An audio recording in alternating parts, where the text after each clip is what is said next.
Okay, friends, let's see the fifth question for the day. What is the fifth question? Let's see. Okay, this is also a fundamental and technical question. Everybody should know about it.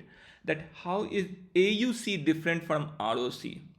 What is A? But the first question comes, if you already know what is AUC, area under curve, or ROC, again you will be able to answer this, but let me try to take it from the very beginning and try to make you understand that what is the difference between AUC and ROC, why they're different, in which case they're used and all. Let's start with the very basic. Okay, so in case of a classification or a binary classification algorithm where we have two classes, positive and negative classes, we have something called confusion matrix. How we draw the confusion matrix? We draw a 2 by 2 matrix. On the x-axis we try to put the actual values, so the actual values, and on the y-axis we try to put the predicted values. So there will be four quadrants. The first quadrant will be true positive. True positive, that means the actual value was positive, my predictive value I predicted also positive, so these are called true positive. Similarly, true negatives, the actual was negative, I predicted, my algorithm also predicted negative, true negative. Similarly, you can see what does the false positive and false negative also means. Like false negative means the actual value was positive, but my model predicted as negative. False negative, somebody had a disease, actually he had a disease, the test which the doctor wrote came as negative, the test will have false negative rate, right, higher. Similarly, false positive. Now we call it something type 1 and type 2 error. If we have more false positive, then it is called type 1 error. If the model has more false negative, it is called that it has a type 2 error. Okay, these are some nomenclatures which later we'll be using, and that's why I'm explaining. Let's try to see some other concepts. Based on that, we'll build our intuition on ROC and AUC. Okay, so there is something called recall. It is also called sensitivity. It is also called TPR, or true positivity rate. What is true positivity rate or recall or sensitivity? Let's say first, what is our recall? Okay, recall is something, there are three terms over here: accuracy, precision, and recall. Let's try to understand these before we jump over here. Accuracy is very simple, like how many classes I'm able to predict correctly, right? That's what it means. So my true positive, there was a positive class, I predicted as positive, so my true positive. True negative, there was negative, I predicted as a negative. True negative, you add them, divided by total will be my accuracy. Very simple, this is the basic. But accuracy is not a good measure, and the reason would be, like, take for example, you have a disease, or you have a data. Let's try to see what is accuracy. Accuracy is TP plus TN by total. Okay, let's say you have something which is class imbalance problem. So my positive class has 95% data, my negative class has only 5% data, correct? Now if I write a very naive classifier, very dumb classifier, okay, what it will do, it can tell that, hey, go ahead and predict every outcome, every prediction as positive. What will be my accuracy in that case? What will be my accuracy? My total negative will become 0.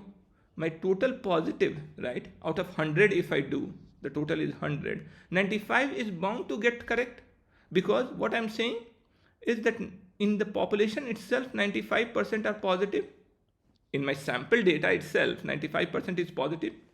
So if I try to predict everything as positive, I have a 95% chance of getting it right. So my accuracy will become 95%, right? If I just say that predict everything as positive, right? It's a very dumb classifier, right? We call it dumb classifier. In case of dumb classifier also, in case of a class imbalance problem where 95% is positive, my accuracy can go as high as 95%. And 95% is a very good accuracy. But is that a good model? No, it's not a good model. That's why accuracy is not always a good measure. Okay? So I hope that is clear. So what are the other, that's why the researchers came with the other metrics also. So they call it something called precision. Precision is nothing but true positive plus false positive. So try to understand intuitively what is it. True positive by true positive plus false positive. That means out of total how many I predicted as positive, what was the ratio of actual positive, right? Out of total I predicted, my model predicted as positive. This is the denominator, TP plus FP. This is I predicted as positive, and the ratio is with TP.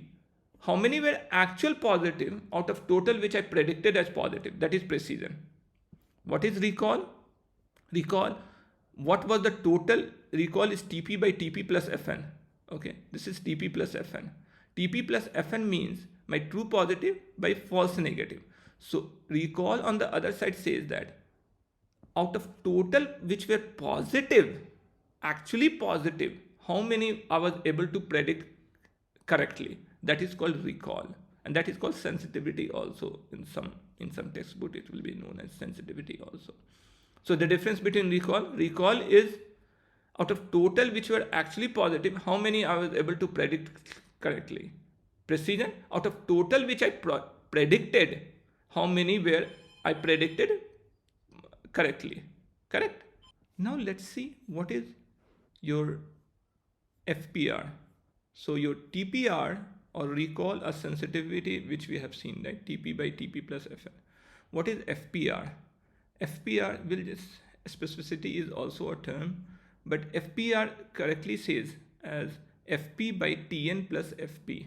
Okay, so this is my true positivity rate and false positivity rate. False positivity rate will be obviously false positive by true negative plus false positive, right? What is the ROC curve? ROC curve is nothing but a curve which is drawn between TPR against FPR. So TPR versus FPR. And why there is a need for all this? Because I will just come back in a minute, but you just seen the example that why accuracy is not a great measure, right? Similarly, recall also has some downside. Precision also has some downside. So scientists or researchers wanted something which should give them an idea about what is the right level of recall, what is the right level of precision which should be there, right? And that's why they came up with something called ROC. Now, what is AUC? AUC is nothing but the area under the curve. Area under the which curve? ROC curve, right? And the area under the curve is actually from 0 to 1. So it's standardized, so it will always come between 0 to 1. Okay, now let's see that what is ROC and AUC curve, okay, actually means. Now, this particular example you can see. So your true positivity rate and a false positive rate, right? If we draw this, now how this, we said that ROC curve is a true positive rate or false positive rate, but how it is drawn? It is drawn based on various threshold. Now, what is threshold in case of a classification problem? Now let me just try to explain that, and I will come back over here. Okay, over here, and what we'll do is we'll try to we have figures like this, and we have figures like this, right? And what we try to do, we try to fit a line over here. We try to fit a sigmoid function, right? And this is my probability as 1, and this is my probability as 0, right? This is what sigmoid function is. Now, what is this threshold thing? Threshold is nothing but where we are setting the threshold, right? Below which, so let's say we set the threshold over here. So anything which is over here will be classified as class 0 or the negative class. Anything which is here is termed as anything above this or below this. Let's see it this way. So anything above this is classified what? Is classified as positive class. Anything below is classified as a negative class. Correct? This is what threshold is. And in case of logistic regression, we generally assume 0.5 as the threshold. that if the predicted probability is less than 0.5, you classify that as a negative class. If the predicted probability, but this threshold is a number, you can set it anywhere. Okay. Now, in case of ROC curve, this is TPR, this is FPR. How it is drawn? It is drawn, let's say the example of logistic regression. What they will do is, they will try to set your threshold at each of every point. Like they may start with the threshold as this, then go this, then go this, then go this, then go this, then go this, right? And for each of these individual data points, they will try to figure out TPR and FPR, and they will try to mark it. Okay, they will try to mark it. Okay, all these points, all these thresholds and their respective TPR and FPR, they will mark it, and then they will try to join the dot. This line which curves, or this curve which comes, is called the ROC curve, and the area which is underneath it is called AUC. Now friends, is it clear that how ROC curve is drawn? ROC curve essentially tells you the various threshold and the TPR and the FPR associated with it. Okay, so take for example, let's understand ROC first. Take for example, for in some of the use cases, I wanted a higher TPR. So friends, you can see that over here, like, okay, this true positivity rate is acceptable to me. Then what will be the FPR associated with it? False positivity rate. This is the false positivity rate which we have to accept, and this is whatever threshold I have to set for my classification problem or logistic regression problem. This will be the threshold I will set for the model. Okay, let's say this corresponds to this particular line. I'll set my model as that to get the my correct level of TPR and FPR. TPR, FPR is also like bias variance. There is a trade-off which happens over here, right? There is a trade-off which happens. But in different use case or different context, your TPR and FPR are set differently. Okay, let's try to understand this with a use case. Let's say in a medical model, let's say it's a disease or if it's a vaccine or something, right? In a disease detection, here we should lower our false negatives, right? False negatives has to be come down because otherwise the disease will left undetected, right? In case of a spam filters, what we'll do? We'll do the other way around. Okay, we should avoid sending some important email to a spam folder.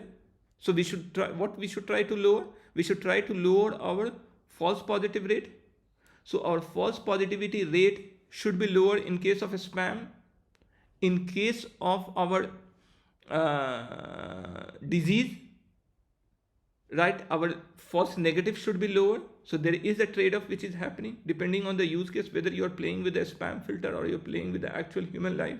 Okay, now if you see this particular way, so this is now friends, you have understood that how these figures are drawn, right? This various ROC curves are drawn. Now, why ROC curve or AUC is important? So ROC is important because of the reason which we have already said. It's to identify that threshold for which I will accept a true positive rate and a corresponding false positive rate. So maybe this is the threshold which I am accepting. So I will accept that, okay, true positive rate as 0.7 is okay with me and false positivity rate as 0.1 is okay with me. So my threshold of my classification model should be this. Now what is this ROC curve? Let's say if you have two models classification, one you have came through random forest, other through logistic regression. Okay, one through random forest, and how you will know that which model is better? For that, my friend, we do something which is AUC. The area under the curve, if it is higher, that model is better. Okay, so it's simple. The true perfect classifier will have the area under 1 as 1, like completely. This is whole square will be, that the graph will go like straight like this and like this, right? But that's a perfect classifier which we do not have. Now, if we have to compare two classifier, we compare it with area under the curve. Now, let's say the blue line represents a random forest classifier and the green line represents my logistic regression classifier. Obviously, the area under the curve for the green is smaller than the area under the curve for the blue one. And that's why my blue or random forest classifier is considered as better. So whichever AUC is better is considered as a better classifier. Now, one important thing, and that also probably some interviewer can ask, that hey, there is a diagonal line, random classifier, right? This dotted red line. Why this dotted red line is a diagonal line, right? This random classifier means naive classifier, dumb classifier, just because of chance. Because of chance, you are guaranteed to get this line, this straight diagonal line. That means your true positivity rate and false positivity rate will always be equal by sheer chance, by sheer if you follow a dumb classifier also. Now that can also come as a question. Let's try to understand that, like why that would be the case. Let's try to take these 2 points over here, okay? Or I have something else also, I think I have it open.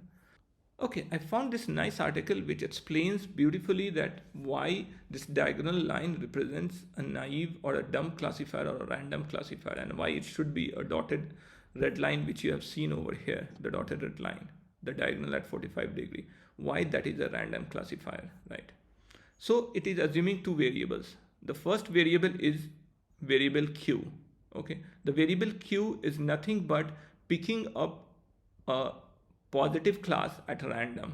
Let's say that probability is Q. So it will always go ahead in the sample, it will pick a Q. Let's say Q can be half in case of coin tosses, but in case of disease, it can be like, if there is a sample, what it is telling is that with Q probability, which may be 0.6, 0.7, 0.8, whatever, I'm going to pick a positive class, right? This is what I'm going to classify it as a positive class, right? With that probability.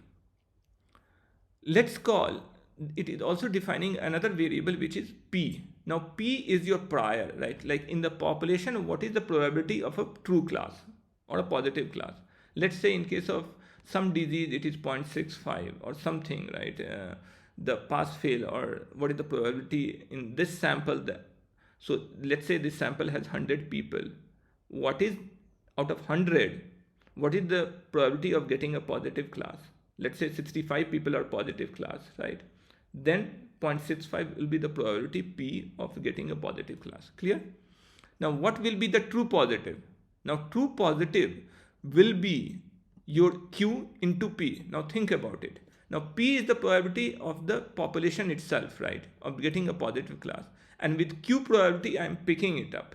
So true positive will be QP. What will be the true negative? The reverse of that. So true negative of picking a truly negative is 1 minus Q, because I am picking the positive classes with a Q probability. Again, as I am picking the negative and the population has a probability of P to pick the positive class, 1 minus P. So 1 minus Q into 1 minus P. Similarly, FP will be Q 1 minus P. Fn will be 1 minus Q by P. If you put that into the formula of TPR and FPR, ultimately your TPR will come by Q, your FPR is also coming as Q. So no matter what Q is, your TPR and FPR are always equal, correct? If your TPR and FPR is equal in case of a random classifier, you will always get a y is equal to x. This is the line formula, right? The diagonal line, y is equal to x. That means my true positive rate is always equal to my false positive rate. Okay, correct? So this is why, if somebody asks you that why random classifier is like that, and you can explain this value more accurately at 0, 0 and 1, 1 also. If you have any question, please do put it in the comment and I will try to answer that. With that being said, have a good day. Bye.